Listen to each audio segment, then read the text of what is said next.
Hello, everybody, and welcome to Mrs. G's Story Time. We are reading The Rainbow Garden by Patricia Sanjan with permission of Moody Publishing Company. And we are reading Chapter 13, A Difficult Visit. The Easter holidays raced by, and I found myself busier and happier than I'd ever been. For one thing, I was getting stronger and tougher and could climb easy trees and puff along behind the others quite well. And instead of thinking that their games were silly, I began to enjoy them. The beauty of the spring countryside was becoming interesting to me, and with Janet and Peter's help, I was well on the way to becoming quite a naturalist. And then there was Philippa. The children all did their best to cheer her up, but strangely she seemed to prefer my company to that of anyone else. Perhaps it was because we were both only children, or perhaps it was because I was less energetic than the others and found it easier to sit still. In any case, I was pleased to be the favorite for the first time in my life, and I began to visit with Philippa every day. I went on working in the garden, too. Mrs. Thomas gave me a patch all to myself in which to grow flowers, and I loved it, and I used to putter about in it with Philippa lying on the rug on the grass nearby. One day we all went out for a picnic, and the day after that, Peter and Janet and I bicycled along the coast to look for gull eggs. So with one thing or another, it was only on the evening of the third day that I went back to Philippa. She was lying by her open window, and I hopped nimbly over in the sill and sat down on her couch. But she didn't seem at all pleased to see me, and at first wouldn't answer me when I spoke to her. "What's the matter?" I asked rather crossly. "If you don't speak to me, I'll go away." She turned a face towards me, and her big blue eyes full of tears. "Why didn't you come?" she whispered. "We've waited 2 whole days all by myself, and you just forgot about me. You don't care about me a bit." "I do," I answered rather impatiently. "I didn't forget about you at all. We were just busy. I'm sorry, honestly I am, Phil, but we went to the caves and down to the sea, and Peter and Janet wanted me to go with them, and I stopped, for she buried her little white face in the pillow and was sobbing bitterly. "I can't ever do anything," she gasped. "I expect I shall never walk again, and no one will ever go on being my friend. Oh, I wish I could die." I was really feeling sorry for her now, and I flung my arms around her shoulders. "I will go on being your friend, Phil," I said in real distress. "Only I must go with others sometimes. I'm really sorry if you can't walk, and I'll come whenever I can, but you mustn't be cross if I don't come some days, because soon it will be school and I shall have homework and things. I promise I'll do my best." "Don't you like coming to see me?" asked Philippa, turning around and sniffled pathetically. "Oh, of course I do," I answered, "but I like doing things with Jan, too, sometimes." I was beginning to think that Philippa was rather selfish. "Well, I know you like Jan far better than me," replied Philippa, and she disappeared again under the bed covers. Because I had never been ill myself, and because no one had brought me up to care much about other people, I soon got impatient and went home, saying that I'd be back when she was in a better mood. So the summer term started soon after that, and I was busier than ever. I stopped enjoying Philippa's company very much because she usually spent most of the time grumbling and sulking because I hadn't been there the day before, and we often quarreled. I had quite forgotten that I, too, had once felt left out and sorry for myself, and because I wasn't used to making myself do things I didn't like, my visits became fewer and fewer. "You'd better go today," said Janet rather anxiously one afternoon as we cycled home from school. "She likes you much better than me now." "I don't see why I should," I answered crossly. "She's so spoiled and selfish. All she does is grumble and ask why I don't come every day. She can't expect me to do nothing but sit with her." Janet was silent, and then she sighed. "It must be pretty awful," she said thoughtfully, "never being able to run about. Sometimes I think, Elaine, I wish we could tell her about Jesus. She'd be much happier then. Daddy's talked lots to Mrs. Thomas, but she said if there was really a God, why did he let this happen to Philippa? So she couldn't be bothered with religion. I heard Daddy telling Mummy about it." I felt rather uncomfortable because I had thought the same thing, but I knew it was no good trying to tell Philippa about Jesus if I quarreled with her and got impatient and didn't bother going to see her. "Well, I would have to like to think about it, but not just then. because we were reaching home and I was hungry.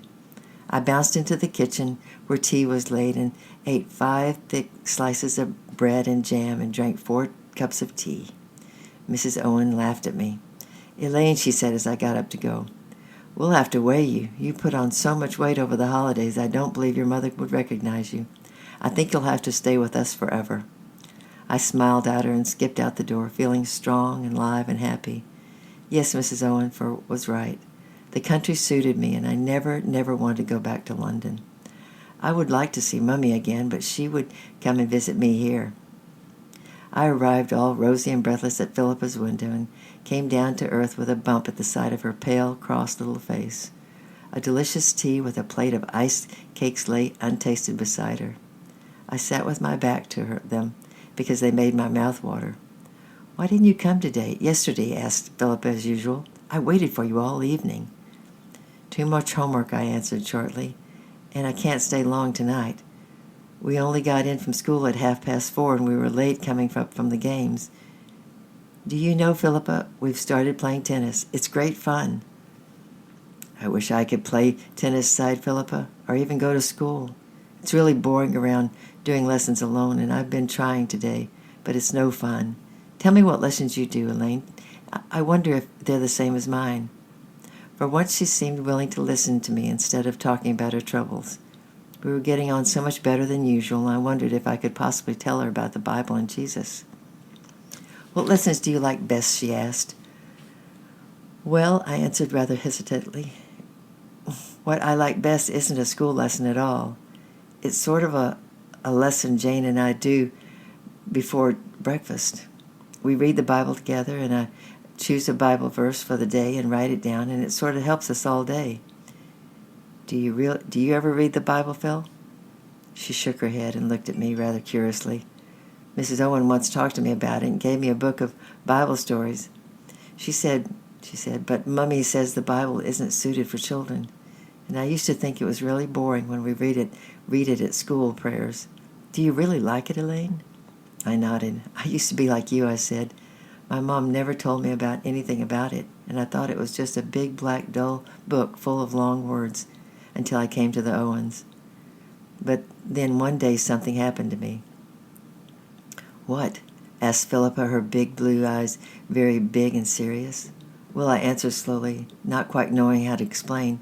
"I did something very wrong, and I was all miserable and frightened, and I ran away into the wood. Mr. Owen came to look for me. We stayed talking in the wood for ages. He told me that if I told Jesus about the wrong things I'd done, he would forgive me, and after that I'd always belong to him." "And what happened then?" asked Philippa. "Well," I answered slowly, "I did it, and now I do belong to him." "What difference does that make?" asked Philippa. There seemed to be an almost mocking look in her big blue eyes that I couldn't quite understand. "Well," I said hesitantly, "I've been ever so much happier since. You see, if you belong to Jesus, it's like having a friend you can tell things to. I don't get all miserable and frightened like I used to. You sort of feel safe." "What else?" Philippa went on. "Is that all?" "Well, that's quite a lot," I answered rather crossly. "But of course there are other things as well. Jesus teaches you to be good." "And are you good?" demanded Philippa. "I'm better than I used to be," I replied. "I was always getting angry and losing my temper and being horrid, and now I don't. At least, not as much." "Oh," said Philip in a voice I didn't like at all. I glanced at the clock. "I must go," I cried, jumping to my feet. "I'll never finish my homework." "Shall I bring you my Bible the next time, Phil? Then you shall see for yourself." "All right," said Philippa rather coldly. "You can bring it if you like. I want you to come to tea the day after tomorrow, Saturday. Will you promise to come, Elaine?" I was halfway through the door in a hurry to be off. "Okay," I answered. "I expect I can. I'll do my best." "No, no," shouted Philippa. "You've got to promise. It's very special this time. You will come, won't you?"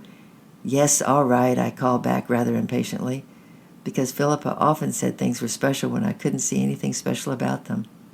"I said I'd come, so don't worry." As I ran down the hill, Philippa's words rang in my ears, although I didn't want to think about them. "What difference does it make? Are you good?" I was certainly happier, but was I really nicer? Or was it just Peter and Janet, who are much nicer to me. And what was I like with selfish, spoiled people? What was I like with weak, ill people? Was I really patient and kind? And why had Philippa looked at me like that? Jan, I said that night, do you remember that part your dad showed us in the Bible that night I ran away? Something about hungry people and ill people? Yes, said Janet. I underlined it and read, and it was in Matthew 25. I was going to show it to you, but I forgot. She found the verses and read them slowly, and I listened to them all. But certain words stayed especially in my mind. I was sick, and you did not visit me. Inasmuch as you did not do it to one of the least of these, you did not do it to me. And tomorrow we'll read chapter 14, A Birthday Remembered. I love you. I'm praying for you, and we'll see you tomorrow. Bye-bye.